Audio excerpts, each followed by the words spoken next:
गेहूं विश्व में सबसे ज़्यादा एरिया में उगाई जाने वाली फसल है और विश्व में दूसरा सबसे ज़्यादा खाया जाने वाला अन्न है। भारत में रोटी, चपाती, फुलके के लिए आटे के रूप में, इसके अतिरिक्त रवा, मैदा, दलिया, इन सभी रूप में गेहूं का प्रयोग किया जाता है। गेहूं यानी कि गोधूम जिसे आयुर्वेद में कहा गया है, उसका रोज सेवन करने के लिए बताया गया है। हम आए दिन ये सुनते हैं कि गेहूं के खाने से भी लोगों को पेट की परेशानियां यानी कि gluten intolerance, coeliac disease, colitis, ये सारी चीजें हो रही हैं। तो ये कैसे होता है, क्यों होता है, आज के वीडियो में हम इन सभी के बारे में जानेंगे। इसके अतिरिक्त गेहूं के बारे में आयुर्वेद में क्या क्या बताया गया है, ये सारी जो बीमारियां हैं, ग्लूटेन इंटॉलरेंस आदि, ये गेहूं के कारण होती है या नहीं, या अगर होती हैं तो इनके क्या कारण हो सकते हैं, इन सभी के बारे में आज हम बात करेंगे। नमस्कार, सत्वाई आयुर्वेद में आज हम जानेंगे गेहूं के बारे में।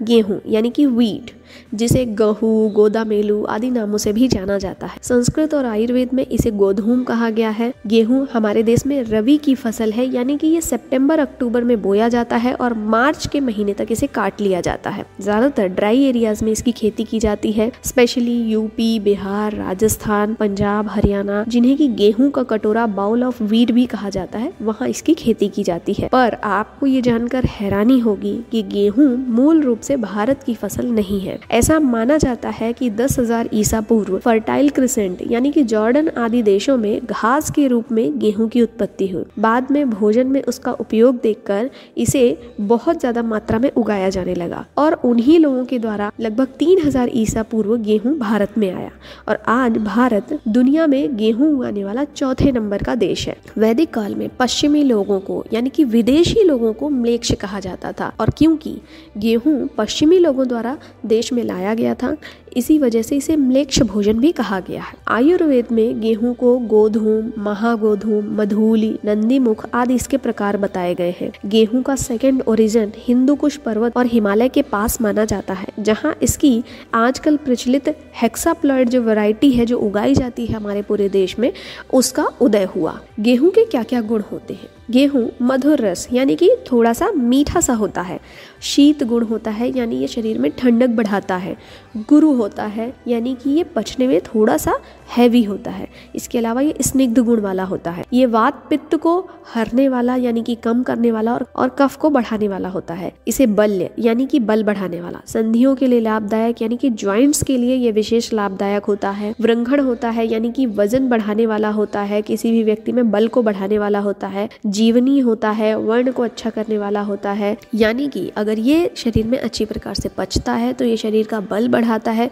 साथ में ये आयु को बढ़ाता है। केमिकल कंपोजिशन के अनुसार गेहूं में calcium, magnesium, phosphorus, potassium, iron, sodium, vitamin A, B, D sufficient मात्रा में होते हैं। इसके अतिरिक्त इसमें मूल रूप से स्टार्च, शुगर और प्रोटीन आदि तो मेन कंटेंट है ही। इसके अतिरिक्त जो गेहूं का हस्क होता है यानी गेहूं के ऊपर का कवर होता है, उससे व्हीट जर्म ऑयल निकाला जाता है, जिसमें कि विटामिन ई बहुत अच्छी मात्रा में होता है। गेहूं के बारे में आयुर्वेद में बताया गया है कि गेहूं हमेशा पुराना प्रयोग करना चाहिए। कफ प्रदो नवीनो ना तू पुराना, मतलब कि जो नवीन गेहूं होता है, नया नया गेहूं होता है, वो कफ को बढ़ाने वाला होता है, जबकि जो पुराना गेहूं होता है वो कफ को नहीं बढ़ाता है। यही वजह है कि जब मार्च में गेहूं की फसल आती है तो उसे धोकर सुखाकर रख लिया जाता है और अक्सर उसका प्रयोग अगले साल किया जाता है जब नई फसल आ जाती है। आहार में गेहूं का प्रयोग। गेहूं को आयुर्वेद के आचार्य वाग्भट ने नित्य सेवन के योग्य बताया है। इसे गोधूम के नाम से बताया गया है और आहार में इसको रोज खाना खा सकते हैं। इसका गेहूं से बनी हुई रोटियां आदि का प्रयोग रोज कर सकते हैं। आहार में क्या चीजें रोज खानी चाहिए और क्या चीजें रोज नहीं खानी चाहिए और किस प्रकार से रोज हमें भोजन करना चाहिए, प्रतिदिन का भोजन हमारा किस प्रकार होना चाहिए, इन सभी के बारे में आयुर्वेद में विस्तार से बताया गया है। गेहूं भारत में आटा, मैदा, सूजी, दलिया आदि प्रकारों से प्रयोग किया जाता है, जिसका प्रयोग रोटी, पूड़ी, दलिया, हलवा, लड्डू आदि के रूप में होता है। गेहूं के ही एक प्रकार मैदे का प्रयोग बहुतायत में होता है, लेकिन इसको अच्छा नहीं माना गया है क्योंकि गेहूं के ऊपर का जो कवर होता है, इसके अलावा जो इसका जर्म होता है, वो निकाल के फिर मैदा बनाया जाता है, इसलिए मैदा देखने में ज्यादा सफेद होता है। साथ में ये ज़्यादा बारीक होता है, यानी कि बहुत ही ज़्यादा पतला होता है और इसीलिए ये पचने में गुरु होता है, पचने में कठिन होता है। साथ में ये आसानी से न पचने के कारण कई बार आंतों में उसी प्रकार से रह जाता है और बहुत देर से निकलता है। गेहूं का प्रयोग कफ बढ़ाने वाले भोज्य पदार्थों के साथ नहीं करना चाहिए। यदि इसका प्रयोग मीठे में करना है तो मीठे में इसमें गुड़ मिलाकर इसका प्रयोग करना चाहिए। गेहूं का जो आटा होता है वो थोड़ा सा रूक्ष होता है। यही वजह है कि गेहूं के आटे की बनी हुई रोटियों का प्रयोग हमेशा घी लगाकर करने के लिए कहा गया है। ठंड में जब वातावरण में शीत गुण बहुतायत में होता है, यानी कि शीत गुण बढ़ा होता है, उस समय गेहूं के आटे में अजवाइन डालकर खाने के लिए बताया गया है। इस गेहूं से बने हुए जितने भी पदार्थ हैं उनका प्रयोग गरम गरम करना चाहिए। औषधि के रूप में गेहूं का प्रयोग, आयुर्वेद में कई स्थानों पर गेहूं का प्रयोग औषधि रूप में बताया गया है। पेट में कफसूल होने पर, यानी कि एब्डोमिनल कोलिक होने पर, पेट में दर्द होने पर गेहूं को शहद के साथ देने के लिए बताया गया है। इसके अतिरिक्त हृदय के रोग में, यानी कि जो भी हार्ट डिजीजेस होती हैं, उसमें गेहूं के आटे में बराबर मात्रा में अर्जुन नाम की औषधि की छाल का चूर्ण गुड़, घी, तेल आदि के साथ पकाकर खाना चाहिए। इसके अतिरिक्त वात रक्त, यानी कि गाउटी आर्थराइटिस में गेहूं के आटे में बकरी के दूध और घी मिलाकर लेप करने के लिए बताया गया है। बल बढ़ाने के लिए और साथ में दूध अच्छी प्रकार से बने, इसके लिए सूतिका, यानी कि नवजात शिशु की जो माएँ होती हैं जिनमें अभी अभी बच्चा पैदा हुआ है उनको, इसके अतिरिक्त जो लोग कमज़ोर होते हैं उनको आटे में भूनकर गुड़, घी, गोंद, सूखे मेवे आदि मिलाकर हलवा, लड्डू आदि खाने के लिए बताया गया है। क्या गेहूं से ग्लूटेन इंटॉलरेंस आदि रोग हो सकते हैं? ग्लूटेन इंटॉलरेंस यानी गेहूं में पाया जाने वाला एक प्रोटीन ग्लूटेन, इससे असहिष्णुता होना, यानी कि पेट ग्लूटेन नाम के प्रोटीन को पचाने में सक्षम नहीं होता है और जिसके कारण इस प्रकार का कोई भी अन्न लेने पर तुरंत लूज मोशन होना, फटिग यानी कि कमजोरी आना, सिर दर्द होना, एंजाइटी होना, ऐसे लक्षण पाए जाते हैं, जिससे कि आगे स्मॉल इंटेस्टाइन की जो आंतरिक त्वचा है उसमें घाव हो जाते हैं, वुंड्स हो जाते हैं और भी कई सारे कॉम्प्लिकेशंस हो जाते हैं। वस्तुतः अगर सम्यक रूप से उगाया गया और अच्छी तरीके से बनाया गया गेहूं के आटे के जो भी व्यंजन होते हैं, भोज्य पदार्थ होते हैं, वो कोई भी परेशानी नहीं करते हैं। लेकिन गेहूं के आटे का एक प्रकार मैदा, जिसे कि गेहूं के आटे का चोकर, अंकुर आदि निकाल के बनाया जाता है, इसमें फाइबर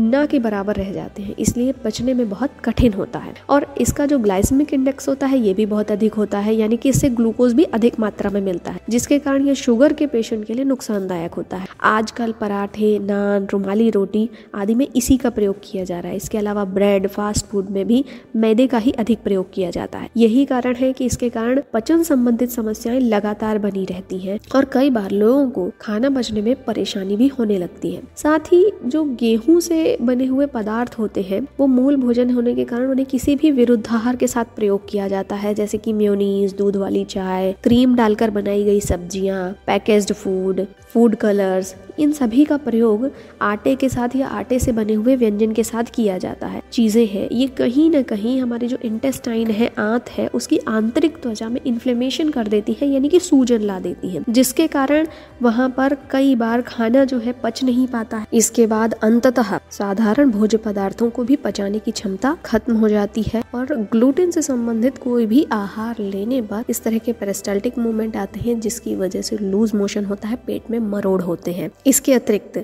गेहूं की खेती में प्रयोग होने वाले कई सारे केमिकल, पेस्टिसाइड आदि भी कई सारी पचन संबंधी समस्याओं को शुरू कर सकते हैं। इसका अर्थ है कि इनके कारण भी जो इंटेस्टाइनल म्यूकोसा है, यानी कि हमारे पेट के अंदर की जो लाइनिंग होती है, त्वचा होती है, वो इरिटेट हो सकती है, उसमें इन्फ्लेमेशन हो सकता है, सूजन आ सकती है और बाद में इस तरह की बीमारियां हो सकती है।